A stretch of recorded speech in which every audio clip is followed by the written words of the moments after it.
السلام عليكم ورحمة الله وبركاته. بسم الله الرحمن الرحيم.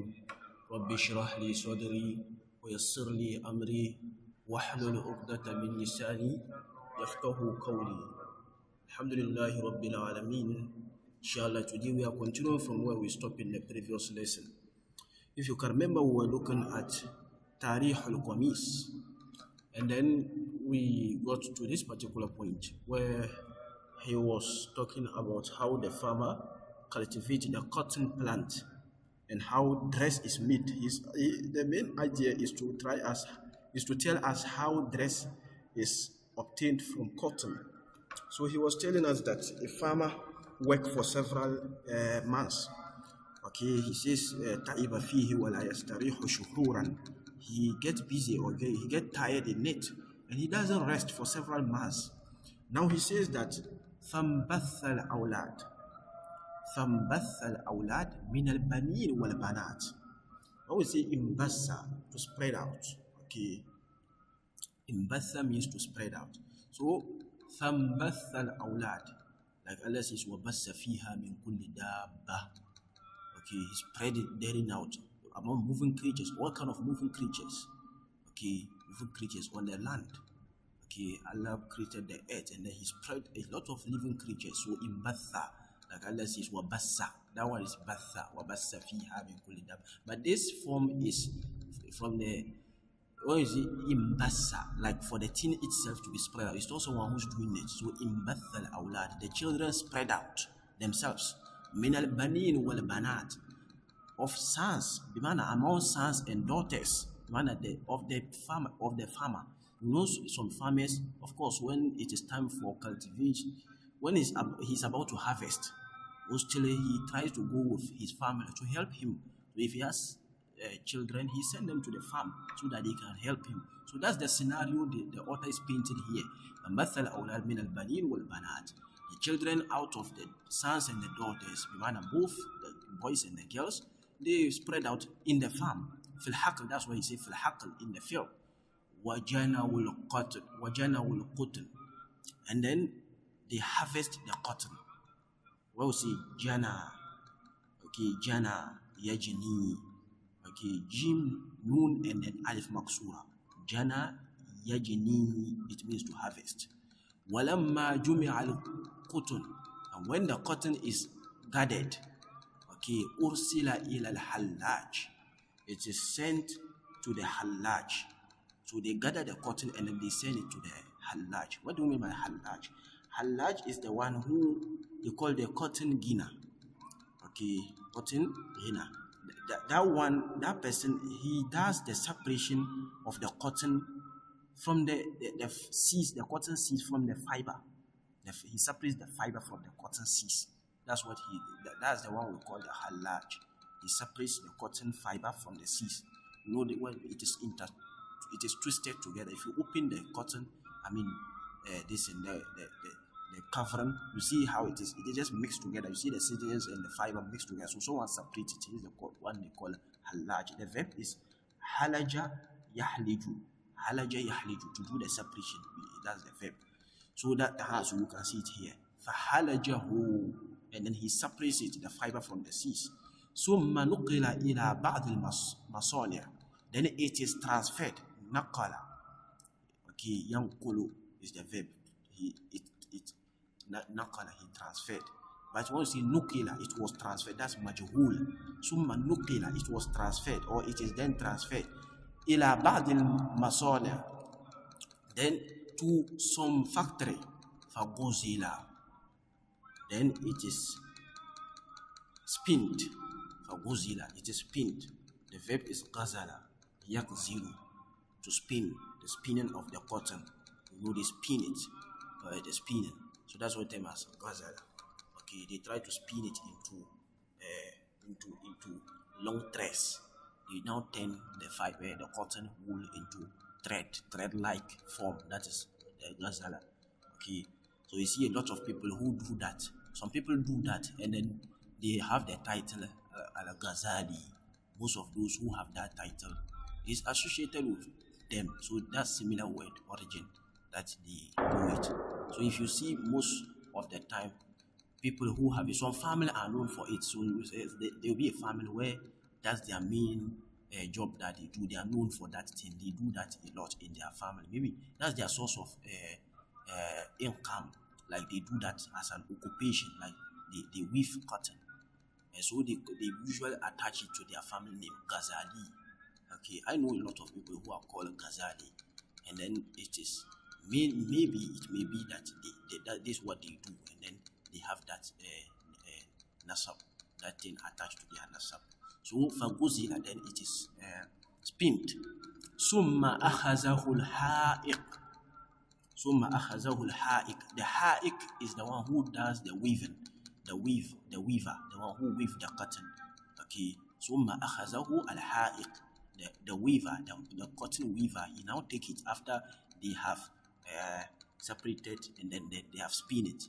After they have spin it, the weaver, the ha'iq, takes it. The verb here is haka. Haka yahiku is to weave, Okay. Then the weaver, what does he do? Maddahu khuyuton. He stretches it into threads or strings. That's what he does. Al-ha'iq maddahu khuyuton. He stretches, or he makes it, he stretches it into khuyut. Also, khuyut is a word of height, which means thread. So he makes it into thread-like form. Okay, mutaqariba, close to one another, close together. Okay, you see when they are weaving the cotton, you see they make it into threads, and then they are close to one another. It's not just they separate them; they are thread, another thread, another thread, another thread. Mutaqariba, close to one another, or together. They made them into something like that. وَلَمْ يَزَلْ يَشْتَغِلُ وَيَتْعَبُ أَيَّامًا. And he kept working or getting busy. He kept getting busy and getting stressed أَيَّامًا for several days. حَتَّى نَسَجَهُ ثَوْبًا نَائِمًا مَتِينًا. So until he weave it, nasaja is similar as the haka. Haka, that I've just told you of, that is nasaja. Nasaja yansiju is the mudore. The mudore is yansiju. Nasaja yansiju. It is similar as haka yahiku. That is to weave. It's another name for weaving. So hatta nasajahu, until he weave it into sauban, into a cloth, na'iman, soft, matinan, firm or strong. Okay, matin, oh, see something is matin, but it is firm or strong. Okay, like Allah use it for himself. Inna Allah huwa ar-razzaqu zul quwwatil matin. You see, so matin is something firm, something strong. So washtara tajirun zalika thaw, and a trader or a merchant purchased, or he bought this soap, this cloth. وَوَضَعَهُ فِي دُكَّانِهِ, and he placed it in his shop. فَذَهَبَ إِلَيْهِ أَبُوكَ, and your father goes to him. بِمَالِهِ الَّذِي اكْتَسَبَهُ بِعَرَقِ الْجَبِينِ, with the money that he obtained. Iktasaba, to obtain. Okay, to earn. You know, when you work and then you earn, that is iktasaba. With the money that he has earned, bi'araq al-jabin, by the sweat of the forehead. You know, when someone work hard and then he sweat and then he earn a living, that is what he's describing. Araq al-jabin. I think we have seen this somewhere before in one of the lessons before. Araq al-jabin, the sweat of the forehead, is describing the hard work that he has put in to get this money. وَتَعِبَ فِيهِ أَيَّامًا, and he has stressed in it for several days. وَأَنْتَ مُسْتَرِيحٌ, so he said, now your father who has worked and then he sweat, and then he got tired for several days, and he earned this money, he goes and buy this cloth. وَأَنْتَ, and you, mustarihun, who are the one who is relaxed, fil bayt, in the house. Mustarihun is from istaraha yastarihu. Istaraha yastarihu means he relaxed. And the mustarih is the one who is relaxed. The relaxed person is called mustarih. And wa anta mustarihun, and you are relaxed. Fil bayt, in the house. Ta'kulu wa tanam. Okay, ta'kulu wa tanam, eating and sleeping. Wa zahaba zalika thawb, and this cloth, and that cloth went ila hayyatin, to the tailor. Fafassala minhu laka qamisan, and he made out of it, or he separated. Fassala means to separate something from another thing. That is fassala. Okay, tafsil is to make things into categorization, like to separate things into categories. That is fassala. But here fassala min, bimana to make out of. So fafassala minhu laka qamisan, then he made out of it a portion as a shirt, qamisan, for a shirt. You know the tailor, when you go with a material, a cloth that you want to maybe you want to make a dress, then the material is very big, so he cut a small portion of it and use it to make the dress for you. That's the picture he's painting. Fafassala minhu, then he make out of it a portion, like a qamisan, as a shirt for you. Summa khatahu, then he sew it, laylat al-Eid, the night of Eid, the night of the festival, bimana Eid al-Adha or Eid al-Fitr. Wa huwa sahirun, and he is awake. When we say sahir, okay, sahara, that's the verb. Sahara or sahira. Sahira yasharu. Sahira yasharu. It means to stay awake throughout the night. Okay, sahira al-layali. We have seen something like that before. Sahira al-layali. Man, to stay awake for nights. Okay, so that is sahira. And then the fa'il, the one who's doing it is called the sahir.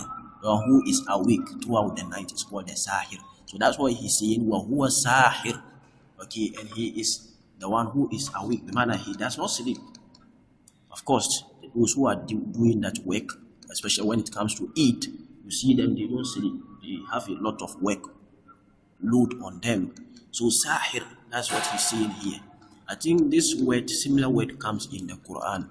Okay, like Allah says, فَإِنَّمَا هِيَ زَجْرَةٌ وَاحِدَةٌ فَإِذَا هُمْ بِالسَّاهِرَةِ. A similar word. Okay, Allah says on the day of judgment, it's going to just be one blast, one zajra. Zajra could mean a lot of things, but the simplicity is one blast.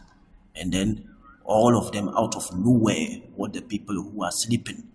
Of course, judgment is not an easy day. When the judgment starts, when the day has set in, it's not a day to be sleeping. Everybody will wake up from his sleep. So Allah says, فَإِذَا هُمْ بِالسَّاهِرَةِ, all of them will be awake.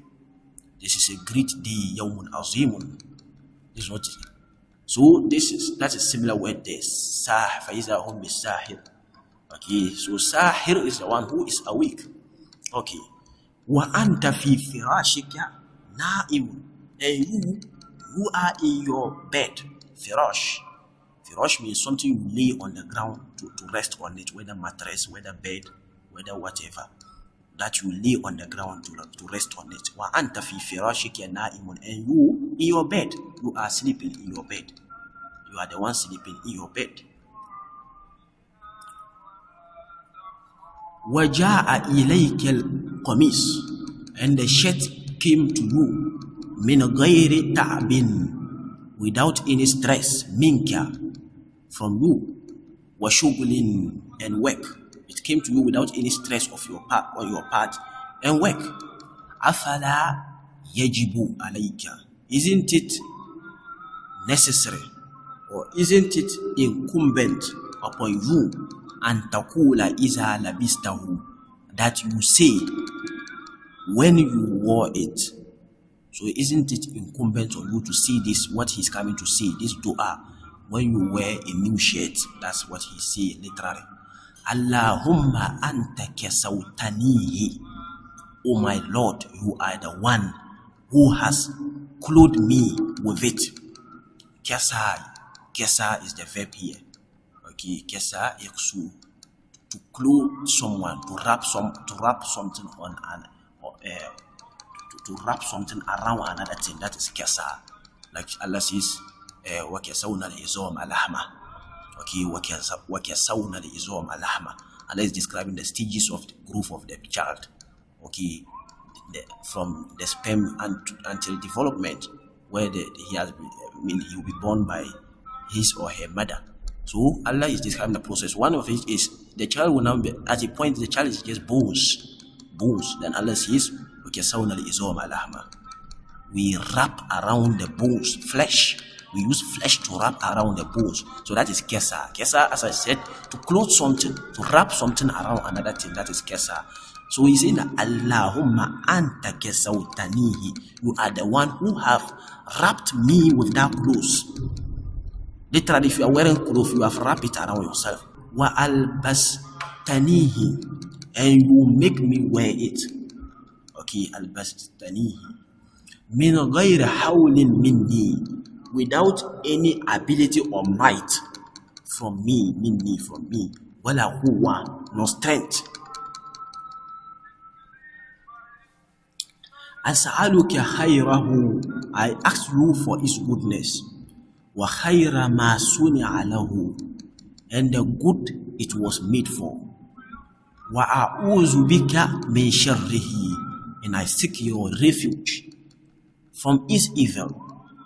Shar is the opposite of khair, which means evil.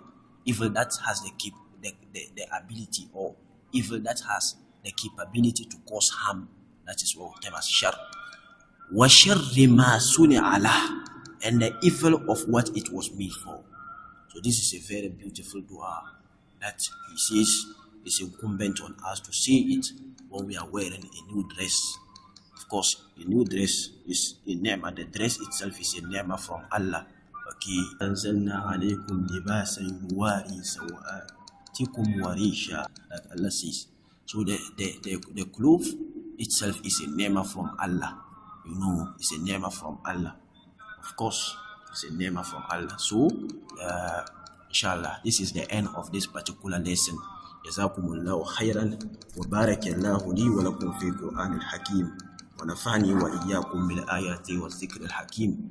Inshallah, we'll continue in the next lesson. جزاكم الله خيرا. In the next lesson, we are going to be looking at Al-Asad, which is also a very interesting topic. So, of course, you can try to read ahead before the next lesson. جزاكم الله خيرا. Assalamu alaikum wa rahmatullahi wa barakatuh.